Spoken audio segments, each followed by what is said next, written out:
Catus, Maximus here. This time making a video just for informational sake. What I mean by informational is there's just so many cheesy tool brands. And when I run into them, I like to have at least one video. That way when people search for, say, CE tools, they'll at least have some idea about it. Maybe they see some online, eBay, Craigslist, another used website. Who knows where you might run into them. This is just a quick video. If you want more information, they're cheesy Chinese tools that just another company that got some money together, ordered a bunch of tools. In this case, they didn't even have money to actually pay for them to be custom stamped. They just bought a bunch of unbranded tools and put their stickers on them. If you look through Google images, you'll find a few things. They did have some wrench sets where they did actually stamp them, but they're still just terrible Chinese tools. The only reason I even picked this up is because this is one of these half-inch drive stubby ratchets. I think Harbor Freight sells some, but I once bought some years ago and just hated them. This one seems marginally better, but for whatever I paid for it, $3, it was worth it. Just because it's a stubby half-inch ratchet, and sometimes when you're just trying to thread a bolt in, it's just, you know, a little bit of tension. You don't have to swing a big old ratchet. That's what these are for. This is an 1.5 deep well, half-inch drive. I should say that the ball detent on this is not particularly strong. I reviewed a Walden ratchet where you practically needed a pry bar to remove the socket. This thing, you can be way out here and pop this thing out, but I can even pop it in from the end of the handle. So, just one example of how cheap tools are cheaper. Basically, on a half-inch drive, you can easily press in the ball detent. You know it's not going to be very strong. This is just going to be using the ubiquitous single SK rocking pawl design, because that's pretty much what all ratchets that are budget use, because it's cheap and simple, and the patent ran out, 75 years ago. We'll pop this thing open. How you get all these out is they have this little spiral retaining ring, and you got to kind of try to dig it out here. It's always a little bit fun. You got to get right under it to be able to get it just started, just like so.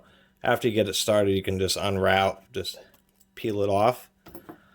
It did have a lot of play, and I'm not sure why that is. It seems the round head ratchets, they have a little bit more play than their pair head counterparts, all things being equal. But I did get a very eccentric wave washer. This is a very special wave washer. It's a split wave washer, so I can get it onto this ratchet. And this is what an SK ratchet design looks like, although this pawl is pretty wide. And it is a 4-tooth pawl. Dare I say, if you compare this to a vintage SK, there would be more surface area. So, it's a terrible ratchet, but at least it has, something going for it. The reason I don't like this design so much is you can just see that pin in there. This has a hole in it where you have the spring-loaded pin, and it's pressing up right about in the middle of this. So it's either going to one side or flips over and goes to this side. But since it presses more in the middle, there just isn't a lot of force wanting to push this pawl out. And so these types of ratchet designs, I've learned, just aren't the greatest because of that. They just don't have a lot of force making sure you have good pawl engagement, meaning as it gets gunk in there and whatnot, as it will start to stick and want to slip. The other problem, and why I put wave washers to do what I can with snap rings to try to tighten up ratchets like this, is simply because if you have a ratchet anvil that has a whole bunch of play in it, let me get this back in here, and rocks back and forth, what's happening inside is that the teeth are rocking and either engaging just on one end or the other, when optimally you want the entire surface to be engaged nice and square. So anyway, a little video about the CE tools, just for people who happen to be searching on the internet about CE tools, so they can get a little better description that they are just junky tools, and you pick them up when they're, $1, and they have something useful, like a stubby half-inch ratchet. Even though I paid $3, it was in pretty good condition, so decided to go for it. Anyway, that's all I have for you today. Really, here, let me put a snap ring on to show how I tighten that up. Super quick note, if you want to take apart these type of ratchets, you have to get in there with a little screwdriver like this. Press that pin down and then try to push it to the side. That will start popping out the reverse lever, and then you kind of pry out the reverse lever, and then this pin is just set through a hole that is under the reverse switch, and then the whole thing will fall apart. Anyway, I'm just going to use the plain, let me put a little bit more lube on this. I'm just going to go ahead and use that wave washer, because usually I'll put a snap ring in here because the snap rings tend to be a little bit thicker versus these spiral springs, plus these spiral or retaining rings have this issue where they have that kind of thin area, makes it a little bit more wobbly.